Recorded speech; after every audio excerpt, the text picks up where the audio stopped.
سلامونه ګرانو انډیوالانو، نن ورځ راغلمه چې ښې او ښایسته او خوندور روش پوښه کوو.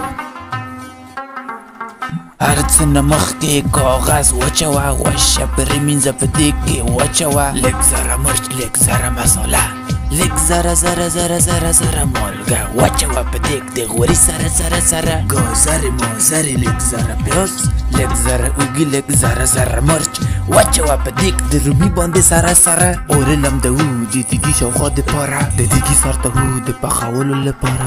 یو لایک یې کړې، دوه کامنت یې کړې، درې فالو یې کړې، د خوراک نه خوند واخلې.